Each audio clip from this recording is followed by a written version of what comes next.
കൃഷ്ണ ഗുരുവായൂരപ്പ ശരണം.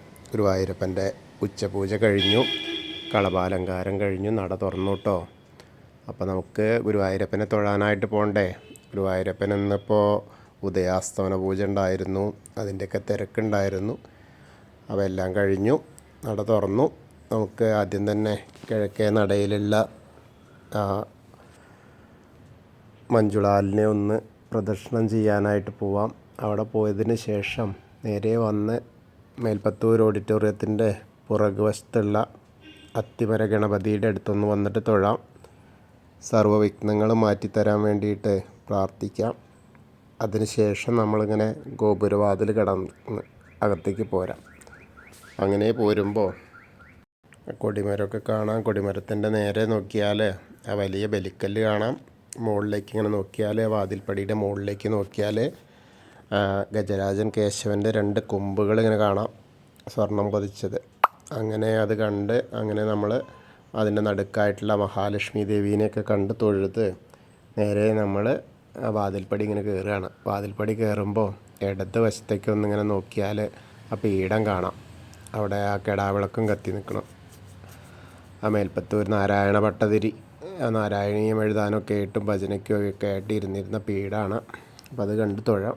വലതേ വശത്തുള്ള ആദ്യത്തെ തൂണ്, നരസിംഹാവതാരം കാണിച്ചു കൊടുത്ത തൂണ് നോക്കി തൊഴുത് നമ്മളിങ്ങനെ ഭഗവാന്റെ ശ്രീലകത്തേക്ക് നോക്കുകയാണ്. ഭഗവാന്റെ ശ്രീലകത്തേക്ക് നോക്കുമ്പോൾ അതിമനോഹരമായ കാഴ്ചയാണ് കേട്ടോ. നല്ല തിളക്കാണ്. അതായത് ആ സ്വർണത്തിൻ്റെയും വെള്ളിയുടെയൊക്കെ വിളക്കിൽ നെയ്യ് ഇങ്ങനെ പകർന്ന് അതിൽ ദീപനാളങ്ങനെ ഇങ്ങനെ കളിക്കുന്ന കാഴ്ച ഒന്ന് കാണാം. അങ്ങനെ ഭഗവാന്റെ ആ ചതുർബാഹുവായ വിഗ്രഹത്തിലേക്ക് ഇങ്ങനെ നോക്കുമ്പോൾ കാൽപാദങ്ങൾ കാണാണ്ട്, കാൽവളകൾ കാണാണ്ട്, അങ്ങനെ മുകളിലേക്ക് ഇങ്ങനെ നോക്കി വരുമ്പോൾ ചുവന്ന പട്ട് ഇങ്ങനെ ഞൊറിഞ്ഞ് എടുത്തിട്ടുണ്ട്. പിന്നെ അരമണിയൊക്കെ കാണാണ്ട് ഇങ്ങനെ കിങ്ങിണിയൊക്കെ ചാർത്തിയിട്ടുണ്ട്. അങ്ങനെ മുകളിലേക്ക് ഇങ്ങനെ നോക്കി വരുമ്പോൾ കൈവളകൾ കാണാണ്ട്, തോൾവളകൾ കാണാണ്ട്, ആ വലത്തെ കയ്യിൽ പരശുണ്ട്. അന്ന് പരശുരാമസ്വാമി ആയിട്ടാട്ടോ ശ്രീലകത്ത്. ദശാവതാരത്തിലെ പരശുരാമ സ്വാമി ആയിട്ടാണ് അന്ന് അവതാരം. ആ കളഭാലങ്കാരത്തിൻ്റെ കാഴ്ച ആ കുടുംബമൊക്കെ ഇങ്ങനെ കെട്ടി നല്ല രസമായിട്ടുണ്ട്. കുറച്ച് ക്രൗര്യം നിറഞ്ഞ നോട്ടാണ്, എന്നാലും ഒരു പുഞ്ചിരിയുള്ള പോലെ നമുക്ക് തോന്നും. അങ്ങനെ കാരണം നമ്മളോട് ദേഷ്യപ്പെടില്ലല്ലോ എന്നുള്ള ആ ഒരു ചിന്തയിൽ നമ്മൾ നോക്കിയാൽ ഭഗവാൻ കണ്ണൻ നമ്മളോട് ചിരിക്കുന്നതായിട്ട് തോന്നും. അപ്പോൾ എന്തായാലും ആ കുറച്ചൊരു ക്രൗര്യം നിറഞ്ഞ ഭാവത്തിൽ തന്നെയാണ്. ആ കണ്ണുകളൊക്കെ നോക്കിയാൽ തന്നെ നമുക്ക് അങ്ങനെ കാണാം. അങ്ങനെ നമ്മൾ നോക്കി വരുമ്പോൾ പിന്നെ ഇങ്ങനെ മേലേക്ക് നോക്കി കഴിഞ്ഞാൽ ആ മഴുവിന് എന്തൊരു രസമാണെന്നറിയാം. നല്ല വെൺമഴു പോലെ തന്നെയാണ്, നല്ല രസമായിട്ടുള്ളൊരു കാഴ്ചയാണ്. പൂവ് കൊണ്ട് ഇങ്ങനെ കൈമിലൊക്കെ ഇങ്ങനെ ചാർത്തിയിട്ടുണ്ട്. അതേപോലെ മേലേക്ക് നോക്കിക്കഴിഞ്ഞാൽ അബീലി തിരുമുടി ഇങ്ങനെ തിരുമുടി മാലകൾ കാണാണ്ട്, വളയം പോലത്തെ ആ ഒരു മാല ഉണ്ട്. പിന്നെ നോക്കുമ്പോൾ എന്താ വെച്ചാൽ വലിയ ഉണ്ടമാലകളാണ്. ഉണ്ടമാല തന്നെ ആ വെളുത്ത പൂവും തുളസിയും തെച്ചിയൊക്കെ ആയിട്ടുള്ള നല്ല കട്ടിയിലുള്ള മാല. അങ്ങനെയാണ് കാഴ്ച. പിന്നെ മുകളിൽ കണ്ണനെ ഏറ്റവും പ്രധാനം ഇഷ്ടപ്പെട്ട തുളസി മാലകൾ ധാരാളം ഇങ്ങനെ വിധാനമായിട്ട് ചാർത്തിയിട്ടുണ്ട്. അപ്പോൾ നമ്മളെല്ലാവരും ആ ഗുരുവായൂരപ്പൻ്റെ ശ്രീലകത്തേക്ക് നോക്കിയിട്ട് ഭഗവാന്റെ ആ സോപാനപ്പടിയിൽ നിന്നിട്ട് തൊഴാണ്.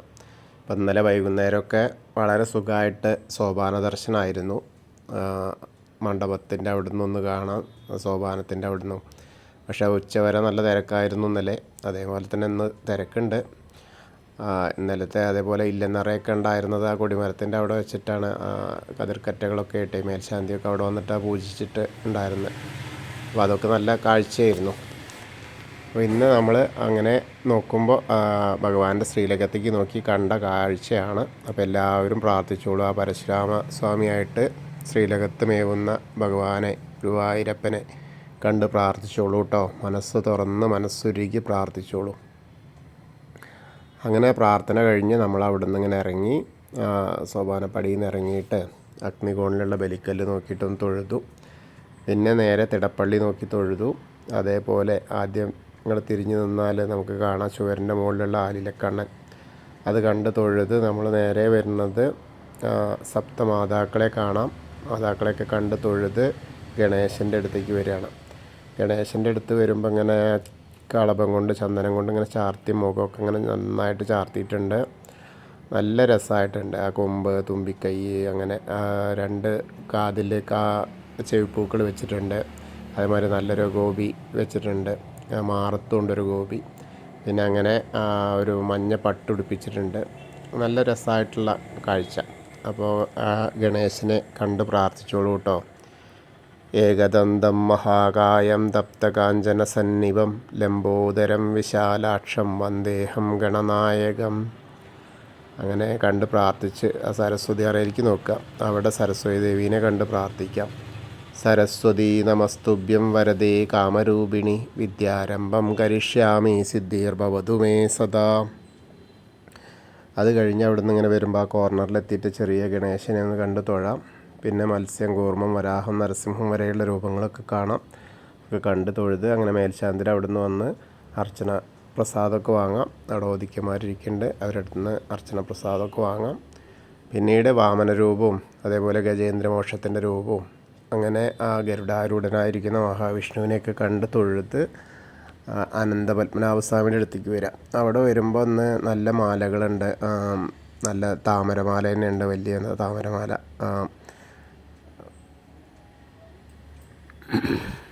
ധാരാളം തുളസിപ്പൂക്കളൊക്കെ വെച്ചിട്ടുണ്ട്. അതേപോലെ ചെണ്ടുമല്ലിയൊക്കെ ഉണ്ട്. അപ്പോൾ അവിടെ നിന്ന് തൊഴുത് നമ്മൾ ശ്രീകോവിലിൻ്റെ പുറകെ വസ്തു വന്ന് സാഷ്ടാംഗം നമസ്കരിച്ച് പിന്നീട് ഇങ്ങനെ വരുമ്പോൾ ബാക്കി ദശാവതാരങ്ങളൊക്കെ ഇങ്ങനെ വരുമ്പോൾ അവിടെ വരുമ്പോഴും പരശുരാമനെ കാണാം, ഭാർഗവരാമനായിട്ടുള്ള. പിന്നെ ബലരാമനും ശ്രീരാമചന്ദ്രനും കൃഷ്ണനും ഒക്കെ അങ്ങനെ കണ്ട്, അതേപോലെ മുരുകനെ കണ്ട് തൊഴാം. പിന്നെ നേരെ നമ്മൾ ഹനുമാൻ സ്വാമിയുടെ അടുത്തേക്ക് വരികയാണ്. അവിടെ നിന്നൊരു ചെറിയൊരു മാല മാത്രമേ കാണാനുള്ളൂ കേട്ടോ. കുറച്ച് കുങ്കുമമുണ്ട്. ഒരു കൂവളം, എന്താ പറയുക, വെറ്റിലമാലയാണ്. അങ്ങനെ ചെറുതായിട്ടേ ഉള്ളൂ. അപ്പോൾ അവിടെ വന്ന് പ്രാർത്ഥിക്കുക കേട്ടോ. എല്ലാവരും പ്രാർത്ഥിച്ചോളൂ. ത്വമസ്മിൻ കാര്യനിര്യാഗേ പ്രമാണം ഹരിസത്തമ ഹനുമാൻ യജ്ഞമാസ്തായ ദുഃഖക്ഷയകരോ ഭവ മനോജവം മാരുതതുല്യവേഗം ജിതേന്ദ്രിയം ബുദ്ധിമതാം വരിഷ്ഠം വാതാത്മജം വാനരയൂഥമുഖ്യം ശ്രീരാമദൂതം ശിരസാ നമാമി. ബുദ്ധിർബലം യശോധൈര്യം നിർഭയത്വം അരോഗത അജാഡ്യം വാക്പടുത്തം ഹനുമസ്മരണാത് ഭവേത്. ഓം നമോ ഭഗവതേ ആഞ്ജനേയായ മഹാബലായ സ്വാഹ. ഹനുമാൻ സ്വാമിയെ കണ്ട് പ്രാർത്ഥിച്ച് ആ രാധാകൃഷ്ണ വിഗ്രഹവും ആ കാളിയമർദ്ദന രൂപവും ആ വെണ്ണക്കണ്ണൻ്റെ രൂപമൊക്കെ കണ്ട് തൊഴുത് നമ്മൾ ആ ഓവിൻ്റെ അവിടെ ഒന്ന് പ്രാർത്ഥിക്കാം. അത് കഴിഞ്ഞാൽ അതിൻ്റെ തൊട്ടടുത്തുള്ള പടിഞ്ഞാറ് ഭാഗത്തേക്ക് ഇങ്ങനെ നോക്കിയാൽ ആ ചുമരിൻ്റെ മുകളിലുള്ള താമരക്കണ്ണനെ, കൽപ്പകവൃക്ഷത്തിൻ്റെ ചുവട്ടിലിരിക്കുന്ന താമരക്കണ്ണനെ കണ്ട് തൊഴാം. പിന്നീട് നേരെ മുകളിലേക്ക് ഇങ്ങനെ നോക്കിയാൽ കിഴക്ക് വശത്തേക്ക് നോക്കിയാൽ കൊടിമരം കണ്ട് തൊഴാം. പിന്നെ മണിക്കിണർ നോക്കി തൊഴാം. അതേപോലെ നൃത്ത അറയിലേക്ക് നോക്കിയാൽ കണ്ണൻ അവിടെ നൃത്തം ചെയ്യുന്നതായിട്ട് ഇങ്ങനെ സങ്കല്പിച്ച് നോക്കുക. അപ്പോൾ അവിടെ ആ കണ്ണനെ കാണാം. അങ്ങനെ നമ്മൾ കുറൂരമ്മേനെയും നാരദരെയും വസുദേവരെയൊക്കെ കണ്ട് വടക്കേ നടയിൽ കൂടെ അങ്ങനെ പുറത്തേക്ക് വന്ന് പ്രസാദ കൗണ്ടറിൽ നിന്ന് ചന്ദനവും തീർത്ഥമൊക്കെ വാങ്ങാം. അതൊക്കെ വാങ്ങിയിട്ട് നമ്മൾ ഇടത്തരികത്തുകാവിലെ ഭഗവതിയെ കാണാനായിട്ട് ഇങ്ങനെ പോരാം. അങ്ങനെ പോന്ന് അവിടെ എത്തുമ്പോൾ കുറച്ചൊക്കെ തിരക്കുണ്ട്. അതിൻ്റെ ഇടയിൽ കൂടെ നമ്മളിങ്ങനെ വന്ന് ആ ഭഗവതീനെ നോക്കുമ്പോൾ ഭഗവതിയുടെ അവിടെ നിന്ന് ഗോളക തന്നെയാണ്. ഗോളക ഇങ്ങനെ ഇറക്കിയിട്ടുണ്ട്. അതിൻ്റെ മുകളിൽ നിറയെ പൂക്കളുണ്ട്. ചുവന്ന തെച്ചിപ്പൂക്കൾ ധാരാളം ഉണ്ട്. അർച്ചനയും വന്നത് തെച്ചിയും തുളസിയും അതേപോലെ താമരയൊക്കെ ഉണ്ട്. അർച്ചന ആ ശിവേലി വിഗ്രഹത്തിൻ്റെ മുകളിലൊക്കെ അങ്ങനെ ചാർത്തിയിട്ടുണ്ട്. അപ്പോൾ അമ്മേനെ കണ്ട് പ്രാർത്ഥിച്ചോളൂ.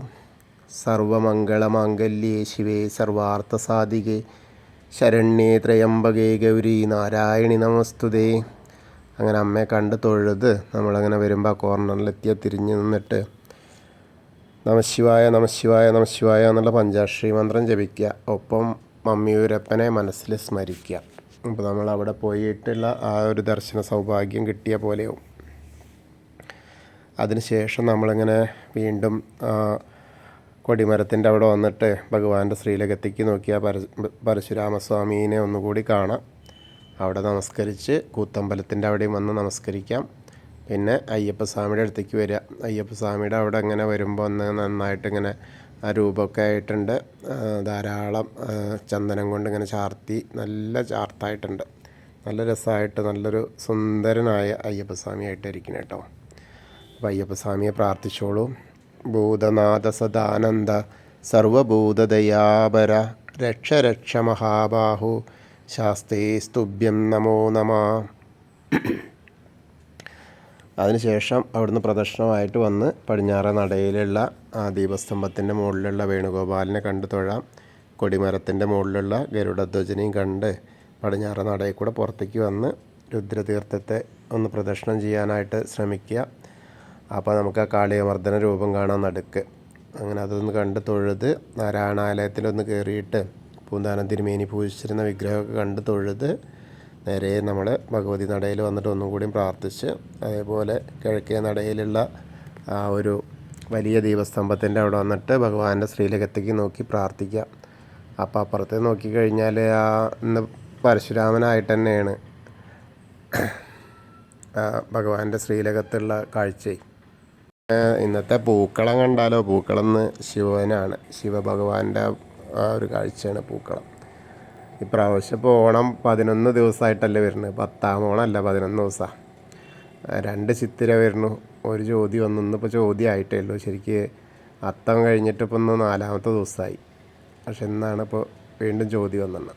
അപ്പോൾ അങ്ങനെ നമ്മൾ അവിടെ ഒന്ന് തൊഴുത് നേരെ നമ്മൾ തെക്കേ നടയിലേക്കുള്ള അവിടെ വരുമ്പോൾ കൂവളത്തെ ഒന്ന് കാണാം. കൂവളത്തെ ഒന്ന് പ്രദക്ഷിണം ചെയ്യുമ്പോൾ മഹാദേവനെയും പാർവതി ദേവിനെയൊക്കെ അങ്ങനെ മനസ്സിൽ വിചാരിച്ച് പ്രാർത്ഥിക്കുക. അപ്പോൾ ഇന്നത്തെ നമ്മൾ ഗുരുവായൂരപ്പൻ്റെ ഉച്ചപൂജയും കളഭാലങ്കാരമൊക്കെ കണ്ടു തൊഴുതു. എല്ലാവർക്കും ആ ഗുരുവായൂരപ്പൻ്റെ അനുഗ്രഹം ലഭിക്കും. കൃഷ്ണായ വാസുദേവായ ഹരയേ പരമാത്മനെ പ്രണതക്ലേശനാശായ ഗോവിന്ദായ നമോ നമ. ഹരേ കൃഷ്ണ. പിന്നെ ഈ ഒരു ശ്ലോകവും കൂടി ഒന്ന് ഹൃദയസ്ഥമാക്കിക്കോളൂ കേട്ടോ.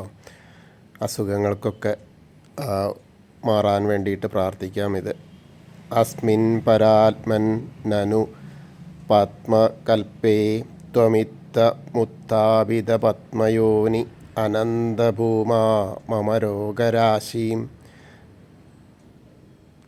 നിരുന്തിവാദാലയവാസ വിഷ്ണു. ശ്ലോകം ഒന്ന് മനഃപ്പാടമാക്കിയത് ഞാനതിൻ്റെ ഒരു വീഡിയോ ഇട്ടിട്ടുണ്ട്. നാരായണീയത്തിലെ ശ്ലോകമാണ്, അത് മനഃപ്പാടാക്കാം. പിന്നെ നമുക്കിന്ന് പരശുരാമൻ്റെ തന്നെ ചെറിയൊരു കഥ പറയാം. വിഷ്ണുവിൻ്റെ 6ാമത്തെ അവതാരമായിട്ടാണല്ലോ പരശുരാമൻ വന്നിട്ടുള്ളത്. ജമദഗ്നിയുടെയും രേണുകയുടെയും മകനായിട്ട് ജനിച്ച ബ്രാഹ്മണനായ ആ പരശുരാമനാണ്. ഭൂമിയിൽ അതിശക്തമായ ദുഷ്ടത ഉണ്ടായിരുന്ന സമയമായിരുന്നു. ആ സമയത്താണ് അദ്ദേഹം ജനിച്ചത്. ക്ഷത്രിയവർഗമൊക്കെയാണ് ഭയങ്കര ക്രൂരത ചെയ്തിരുന്നത്. അപ്പോൾ അവരുടെ അധികാരം ദുരുപയോഗം ചെയ്തിരുന്നു. അങ്ങനെ ക്രൂരത നിറഞ്ഞ ക്ഷത്രിയ വംശത്തെ 21 തവണ കൊന്നൊടുക്കി. അങ്ങനെ അദ്ദേഹം ആ ഭൂമിദേവീനെ സംരക്ഷിച്ചു എന്നാണ് പറയാം. ശരിക്കും വിഷ്ണുവിൻ്റെ ഭാര്യയായ മഹാലക്ഷ്മിയുടെ അവതാരമായ ധരണിയെ തന്നെയാണ് പരശുരാമനും കല്യാണം കഴിച്ചിട്ടുള്ളത്. അദ്ദേഹത്തെ പറ്റിയിട്ട് ഒരുപാട് പറയാനുണ്ട്. പക്ഷെ നമുക്കെന്തായാലും വീഡിയോ വല്ലാതെ നീണ്ടുപോകും. ഇനിയിപ്പോൾ മഹാവിഷ്ണുവിൻ്റെ അവസാനം ആയ കൽക്കി അവതാരത്തിലും ഇദ്ദേഹം തന്നെ ആയിരിക്കും, പരശുരാമൻ തന്നെ ആയിരിക്കും കൽക്കിയുടെ ഗുരു എന്നാണ് പറയപ്പെടുന്നത്. കാരണം അദ്ദേഹം ചിരഞ്ജീവിയാണ്, അദ്ദേഹത്തിന് മരണമില്ല. അപ്പോൾ ആ ഒരു കാഴ്ചപ്പാടുകളാണ് ഉള്ളത്. അപ്പോൾ എല്ലാവർക്കും ഗുരുവായൂരപ്പൻ്റെ അനുഗ്രഹം ലഭിക്കട്ടെ. കൃഷ്ണ ഗുരുവായൂരപ്പാ ശരണം.